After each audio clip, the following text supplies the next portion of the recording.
Good day, nerds, and welcome to episode 97 of the Nerd Cantina show. And today we have a Cantina conversation between our book reviewer, McCarthy-Biank, and Hannah C. Howard. And Hannah is the author of Ignite the Sun, which is her first work coming out. And in this interview, they do a great job doing an in-depth review of the book. Megan provides her thoughts, and they go into great depth as far as how Hannah's process was in writing the book. And there's some very personal conversations that take place regarding Hannah's use of writing the book in her efforts to improve her mental health and some of the struggles on getting this book out over the last many years that she's been working on it. It's a great in-depth interview. So if you're a fan of the book, hopefully you have found us. And if not, hopefully you are inspired to maybe pick up the book by listening to this. Check out Ignite the Sun. But without further ado, here's the interview. We're here with Hannah Howard, author of Ignite the Sun. Hannah, thank you so much for taking the time to talk with us today. We're really excited about your upcoming book in a few weeks, right? Well, by the time this releases, hopefully it'll be much sooner than that, but August 18th, correct? Yeah, that's right. Coming up. Awesome. So I know that I understand you've been kind of busy and your schedule is a little tight, so I really appreciate you taking the time and fitting us in, Yeah, it's a blast. I appreciate it. No, I bet. So this is your first published work, right? Yep. Okay, so why don't you walk us through maybe your background and how you came up with the story, and we can go into how crazy this experience has been for you as a first-time author during this crazy time that we're going through. Yeah, absolutely.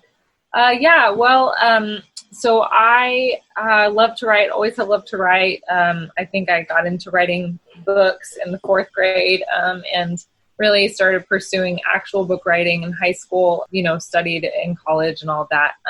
This book I started writing quite a long time ago, actually, in the winter of 2011 during a snowstorm and during my first real experience with depression and anxiety. Mm-hmm. And so it started out really as a kind of, I didn't really intend it this way, but I think it really was a working through for me of how I felt about the mental darkness and the physical darkness around me, because it was dead of winter. I live in Oklahoma, which has mostly deciduous trees, and so in the winter everything just looks so dead and gray and oppressive and all that. So I think I channeled a lot of what I was feeling then into at least that first draft, and so that was kind of at least the beginning of the story, if not the inspiration. And it went through a lot of different drafts, a lot of revisions.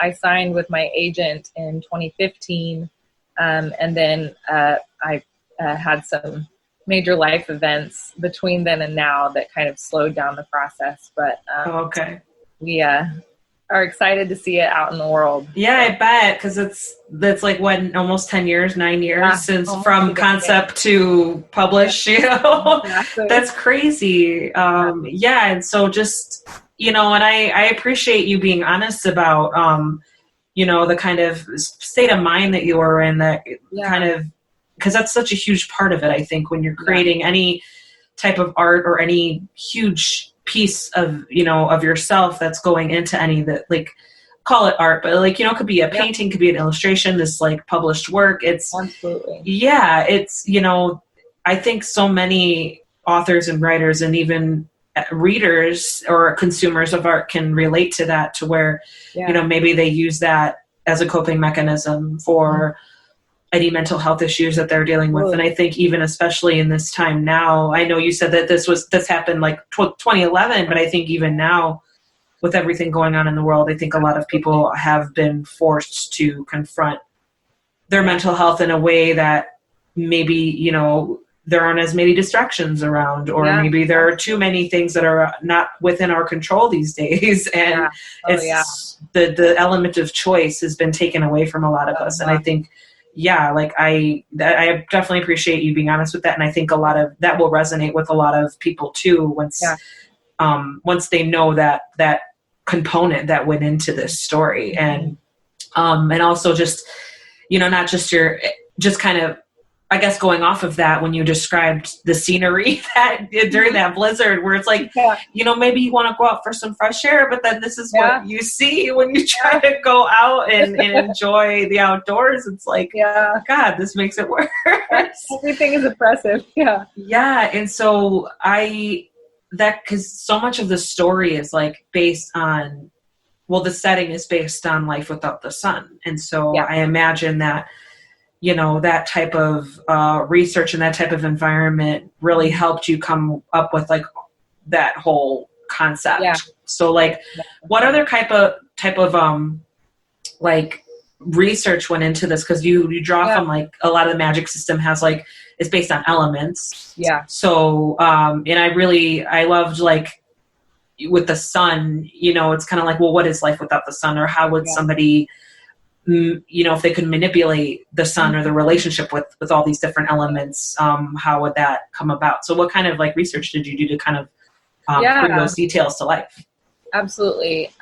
Well, certainly when you start out with a world that has something really off about it, that's not anything that we experience in our world, and in this case, no sunlight, you have to ask, those initial questions of what would the impact be on a similar kind of planet or world to ours if this were the case. And so, as most of us would probably either already know or guess, if we don't have a sun, we all die. So my first step was, how can I make this work, really, this idea, without just immediately killing everyone on the planet? And so I did a lot of research into kind of how much light do we need, how much light do plants need, various kinds of plants, and then what could you feasibly grow, what could you feasibly eat, and so then from there kind of devised a magical darkness that would let through some amount of sunlight without it being necessarily very visible. So the energy that we need and that our world needs from the sun would be able to keep it alive without, anyone who's lived in or been to a place like England or, Seattle. They have a lot of gray all the time. And you go, weeks without ever seeing the sun. And I think I wanted to explore what the impact of that would be. So I also did a lot of research into, mental health associations with the sun and with light. And so it's funny when you're building a world in a book, so much more goes into the author's mind than ever comes out on the page. Yeah, absolutely. So there are things that I think are in the book that I think maybe on reflection may not be, because they were in my process. And so I think they're probably in the subtext, if you can believe that that's a thing. But a lot of sort of investigation into what the impacts would be of a world without sunlight.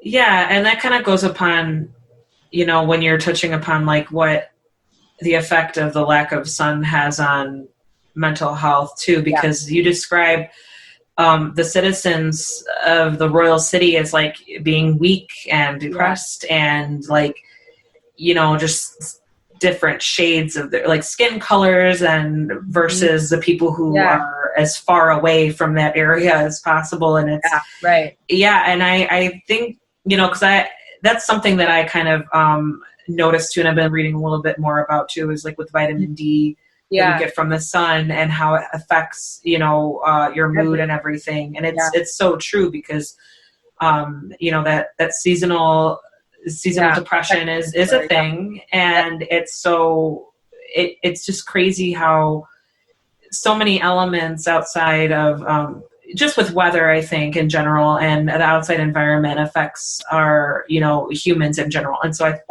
thought that was so interesting how, I could tell that you did your research and you had to like pull in, like really think about the details that went into, how would this affect the citizens, and like, how would this affect, the Queen's influence, because it's not, it's not just her, even though she is a huge part of it. And, where, Syria describes that, where it's like she couldn't even herself, she couldn't help be manipulated or like wanting to please her. And it's so, when you're looking at the bigger picture, it's easy to notice like all those little details.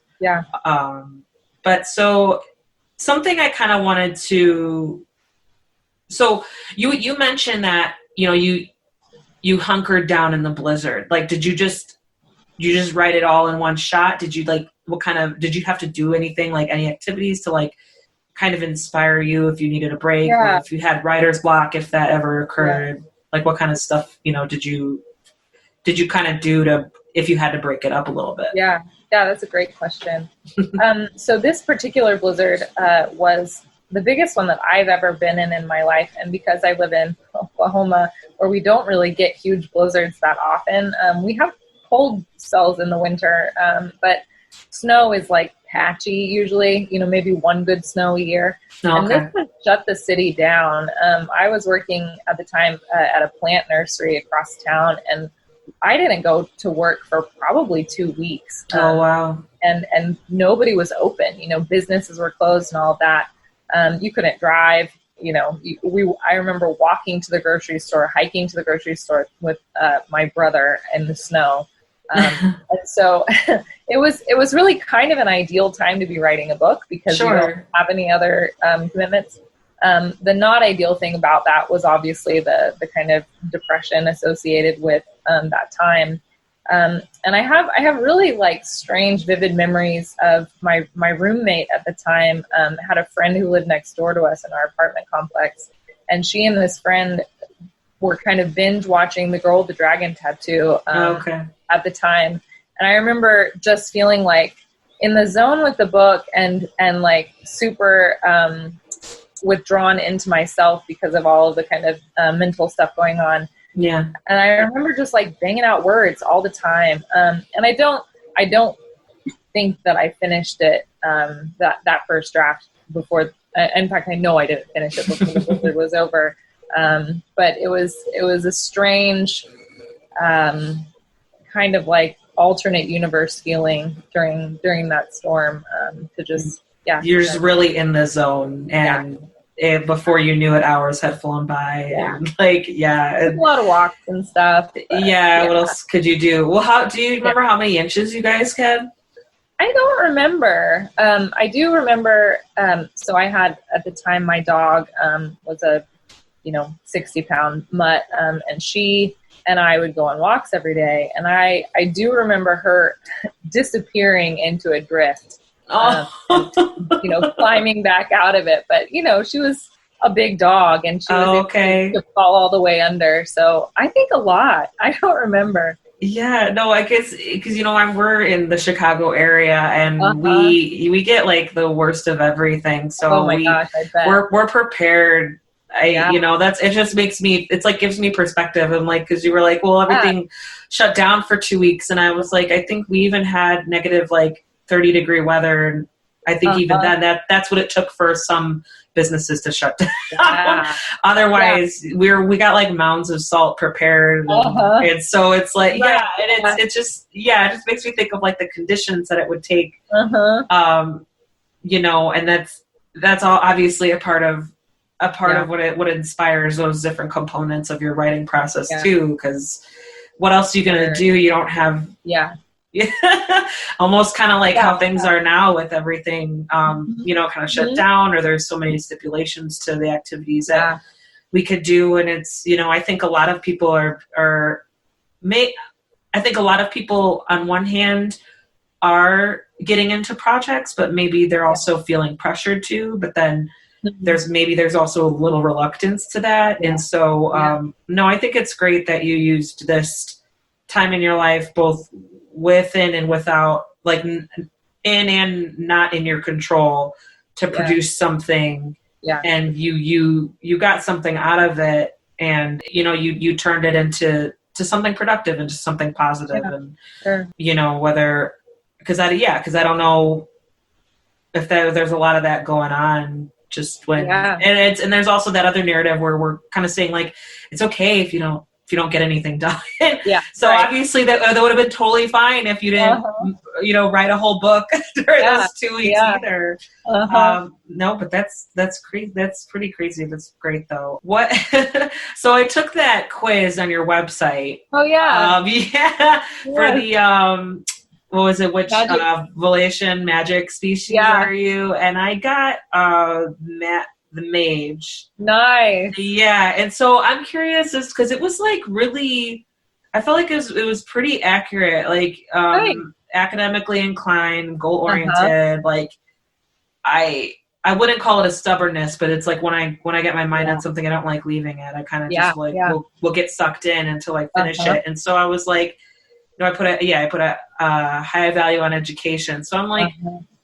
I'm just like thinking like, okay, so did you come up with those questions? Like what, like, how did you come up with such a, like a very like tailored quiz where the, picking out a season or picking out what kind of alcoholic drink you want or picking out, what's your ideal vacation or night out with friends? Like what, how to kind of what algorithm was involved with in choosing, the type of so that's like really my first stab at making an online quiz, and I really got it wrong the first time. Oh no. I sent it to some like test dummies among my friends and family, and they all got the same answer. Oh no. All very different people. So I realized the platform I used, I can't remember what it's called right now, but it lets you weigh the questions. And so, like, basically, if someone selects this one, how many points does that count toward each individual answer that they could possibly get? And by the time I was finished, I really thought someone with a degree in psychology could have done way better at this than me. Because you really, like, there's a lot of thinking about how people tick, I guess, in that. So I have newfound respect for online quiz makers. Oh, I bet. Right, like once you learn about what goes into it, it's just like, oh, okay. Yeah, exactly. But so which species are you then? So I ended up getting Sunchild, which, I guess if all of the light and dark stuff was important to me to begin with, enough to write the book, then that makes sense. Yeah, that makes a lot of sense. Yeah, I thought I might get Elf. So. Oh, okay. So you weren't one of the dummies that you had to first test out? Or? I was. And the first time I got Mage. So in the first run, Mage was the most popular one. And I realized ahead of time that I had weighted it way too heavily. And so then I had to, this is terrible for me because I'm not mathematic at all. I had to go back through and like calculate individually how many points each one had. Yeah. And I had to go back and level them. So now it's equal. Everything has an equal shot, but. Oh, okay, good. Yeah, because I'm gonna have to like bug people, or maybe we could put a link when we share the interview and like the review. And when I post my book review, I'll say, okay, go check out which species you are. No, I just thought it was so cool because I was like, wait a second, this is like this seems almost on point here. That's awesome. Okay, so tell me about like, so this was your first published book, and you're in the final stretch here. Yeah. With promoting, and you've gone through the whole song and dance of submitting and editing and reviewing and editing and all those revisions, the whole process that takes place when you're releasing any type of book. So, before I get into that, what kind of control did you have over the cover? Like, was that kind of like your idea? Because I thought it was really interesting because I think it's like one of the busier covers I've seen in a while. Yeah, it is. Yeah, I love it. I have it right here. Yep. The initial kind of brainstorming, my editor at the time, who ended up leaving the imprint before the book was finished, but she and I kind of did a brainstorm together, and we made a Pinterest board. And we both pinned images that we felt like the book, or covers that we liked, that we thought the kind of general feel would be good. And so then she took those ideas and she kind of boiled them down into 3 or 4 different, like, I don't know, summaries, pitches, like cover pitches, basically. And then she gave those to the imprint's design team. And this is the one that they went with. So it went through several, like, after that, kind of revisions. The very first one my agent thought looked way too adult cover. Okay. Not teen enough. Yeah. Less colorful. It didn't have the icons in the corners. So we tried to young it up a bit by adding in those things. Yeah, because you got to think about the subject matter and the whole like kind of zone that you want to get your readers into. Totally. You want to give them the feel for what they're dealing with, what they're walking into here. But yeah, it's a whole different ballgame when you're thinking of adult versus young adult. Yeah, absolutely. Yeah. So no, I thought it was really cool. Because when I looked at it, I was like, my first thought was like, oh, this is kind of busy. But then once I got into the story, I was like, oh no, okay, this is fitting. Like, so it's really interesting because I know like some authors, they have like absolutely no say in their covers, but some have a lot of say, and so it's really interesting to kind of like compare and see like the end product. Yeah, for sure. Yeah. So yeah, before I rambled off about the cover, I was gonna get into like, so what kind of like what were the biggest challenges of this whole process to you? You kind of touched on like the process of writing and, you know, getting it finished. Well, you know, from that point on, from like finishing your first draft up to like now where it seems almost surreal, where you're like, oh my God, it's happening. Like kind of what were like the biggest challenges that you faced? Yeah. You know, and like how, you know, maybe the biggest lessons learned from those. Yeah, definitely. Well, I think maybe every stage that it went through had its own set of challenges. I would maybe lump into 3 or 4 different stages. The first one was, you know, you send it out to readers for feedback. And I made the mistake then of sending it out probably to too many people and to people that I didn't know very well. And so the feedback that I got was not as helpful as it should have been because I didn't know my audience very well, I guess. And so weeding through that feedback and trying to find really what I wanted the story to be in light of that was maybe the first big challenge. I really, even from the beginning, felt like I really, really like this idea, and I think that it has potential. But kind of every round of edits is like sifting sort of to find the best things and bring them forward and let go of all the rest that's not as good. And so that first round of feedback is always, or has been in my experience, the roughest, because you're seeing really how many rough edges your book has, and maybe how great is the extent of the work that it needs to have done. Right. So that was one big challenge, kind of right off the bat. When I thought that it was ready to go, I had some agents who had given really good feedback on past books of mine, who wanted to see it again. And so the second maybe big challenge was that only one of them was maybe interested in it as it was, and she ended up leaving agenting. And so then I went back to edits again, revised again based on the feedback I'd had, and then ended up having to start over with my So that was like another whammy sort of, but it was, and that was already after you had made some progress in the revisions and all that. Yeah. So I don't even know how many revisions this book. Oh no. So many. The next big one was after I signed with Jenny, my agent. She's amazing, but she's super editorial. And so, you know, it's funny. I don't know if other people experience this. When I signed with her, I was like, this book is as good as it can possibly be. You know, like, what is she going to possibly say that needs to happen? I couldn't think of anything else to do to it. And of course, like, I was, in no way prepared for you got a rude awakening. Right. You got your response. I did. And that's what's beautiful about having, you know, a publishing partner like an agent or an editor, is that their brain works in a different way than yours, and they can see things that you can't. And so those edits were the hardest edits of my life for sure. But wonderful. I mean, she really helped chip away things that had no business being in the book because they detracted from what it could be.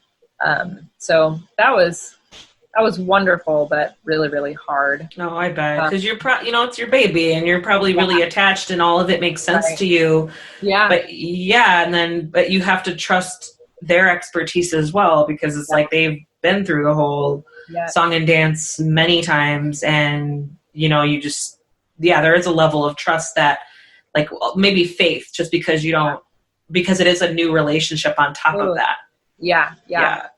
And then, the more times you revise a thing, the harder it is to remember what you've done and what you haven't, like what's still there, what's not, No, that's a good point, because you don't want to, like, keep, old habits die hard. And so you don't want to keep doing, like, the same things. And you're like, oh, no, wait, this she didn't like this. Like, let it go. Yeah, right. So do you have any ideas for new projects or new books in the future, or, maybe building off of some of these worlds that you have in your head? Like, what's next for you? Yeah. Well, I am sort of beginning to draft a new project that is just in its very baby stages. So I won't say anything about that, but sure. Another YA fantasy. And I would love to write more in this world. There's nothing currently planned with my publisher to do that, but I think I've spent obviously almost a decade in it, and so I feel like I know it really well. Yeah. It would be easy, and it would be a lot of fun to come back to it and write in it again. So. Yeah, for sure. So what, going off of that, so, like, what are the bigger things what are the bigger takeaways that you're going to apply to your next project then? Yeah. Well, one of the things that my agent was really great about reminding me was the necessity for conflict in every relationship in the book. And I had, in that sort of hard revision, a lot of things to do to increase conflict between characters. And so I think starting with conflict and making sure that it's compelling enough to either grow or last is a big lesson that I've learned working with her. And then I think making sure that your characters start with room to grow. My agent, I think, would call it like I don't think she would call it an Achilles heel or a tragic flaw, but I think that sort of idea often is what we talk about, that your character needs to have something big to overcome, and that's human interest. That's a tension creator. So. Yeah, and I think it's kind of like, if you don't have some significant character development, it's kind of like, well, what's the point? Like, you can have an amazing plot all day, but I think, people, readers in general, like, as human beings, we kind of can crave that connection and, being able to relate to particular characters that we're spending so much time with in our heads, maybe getting into your head, and so when you talk about, creating conflict or, characters have something to overcome, it's, that's one thing that I noticed about Syria is that, she grew up in privilege and she grew up, and, that wasn't necessarily her fault. And a lot of that, I think, is reflected on, how society and reality is today. It's like a lot of people just grew up, with a certain hand that they were dealt through no control of their own, both on one side of the, one extreme is just very, a high economically favored. And then there's like, the other side of the spectrum where it's just very few resources, you don't have access to those resources that a lot of people have. And that definitely does affect how you look at the world and the kind of skills that you have to develop for yourself and the kind of, smarts, whether it's street smarts, book smarts, whatever, and how you learn about people. And so that's definitely one thing I noticed about her was she was just like so oblivious. And then she's kind of thrown into, it's, minor spoiler. It's like, yeah, okay, she's the chosen one. Like it ends up being her. And then she's like, like, wait, like this goes against everything that I've been taught, I've been led to believe, and everybody around her is like, well, duh, like, what do you, of course, let me guess, you heard this, like, you heard that, and it's, and it's so true, because it's even, it's a little bit, and they put it a little bit meaner, but it's so much like that. It's like you see so much of that as, characters grow, and I think that's also really important for young adults, that kind of audience to be exposed to. It's like, it's not your fault. It wasn't Syria's fault that she was raised in this privileged household, but now it's like she's going to learn. Like she has no choice. She's thrown into this journey, and now all this responsibility is on her shoulders now to accomplish this huge task that, the basis of which is completely opposite than everything she's already known. And so it's a lot. And, in the beginning, you get so much of her just whining and confused and not knowing what's going on, or kind of being like, her upset, understandably, like, why does it, okay, let me guess, you all lied to me. Like, what else did you lie to me about? Like, okay, I guess we got all this time to like, for you to come clean, and you kind of like, the reader might almost get really annoyed with her, but totally. they could also like, almost reach a level of understanding where it's like, it's like, it's like, well, what was she supposed to automatically question everything? Like, well, no, because she just wanted her parents' approval and respect and affection, and she just wanted to make them proud, and she didn't have any other siblings or anything. Like, really, she only had the gardener and his grandson. Like, she only, and so she had very limited, like, other outwardly, like, perspectives other than, just, and even she kind of describes it too, where she didn't really see Yarrow and Lyndon as like lower than her, because she grew up, but then that's also a part of it almost. It's like she was raised in a privileged household, like they're, the help, but she still had that like that other level of innocence, of blissful ignorance, where it's like, well, no, I don't see it that way. But then it's like, then she meets all the other girls, and they're like, oh, like, what, and then she's like, she like realizes like, oh, okay, it's so no, I thought there was like all these little things in addition to like, the bigger world that you made, and the effect of these elements that they have on the people and the environment around them, in addition to like, you also fit in some socioeconomic disparities in there, and the effect that it had on the main character, and why, she did go through something so extreme and so dramatic in order to go on her journey and accomplish her mission, whether she wanted to or not. And I guess that's when you're the only person who can do it, like you don't really have almost don't have a choice. It's kind of like, what kind of asshole would I be if I was just like, no, like, I don't want to do this, like, forget you. It's like, but that's a huge part of growing up, like being confronted with something that you're unprepared for and don't want to do, and realizing, okay, I got to do this anyway. And I, like, what's it going to take for me to be able to do that?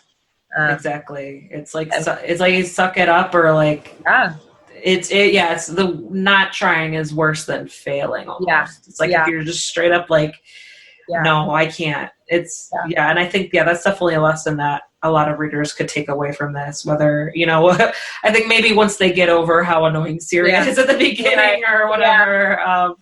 Well, and if they know any teenagers, they'll know that all of her whining is very legitimate. Yeah, it's kind of on point, right? It's almost like a rite of passage for every teenager. You have to like, no, that's such a good point too. It's like, I was there at one point. I was definitely, it's like, it's like I'm in my early 30s now, but I'm not, and now in retrospect, I'm like, no, Exactly. Yeah. So, no, thank you so much. I want to respect your time, and I've got, I got a lot of stuff that we've covered today. I'm really excited that to have our readers and our listeners get to know you better and get to know what went into this story. And again, I'll just reiterate, I appreciate you being so honest and upfront about, the mental health that you were coping with and how this really helped you, deal with that. And also I think that a lot of people are gonna resonate with that as well. Or at least they should. Definitely. So thank you once again, Hannah, and best of luck. Yeah, of course. And congratulations on your book being published. Thanks so much. Yep, thank you. All right, and thank you very much for listening to episode 97 of the Nerd Cantina Show. We hope you enjoyed this interview. Please let us know. Join us over at thenerdcantina.com/community to join our Facebook group. And let us know what you think of the book reviews. And let us know what books you're interested in. And maybe we'll start a little book club over there. But for now, please rate, review us on whatever podcast player helps us to gain a greater audience and to bring more of these interviews, these really in-depth, great conversations with great authors. We hope to do more of these and hope that you enjoyed. All right, book nerds. Talk to you next week.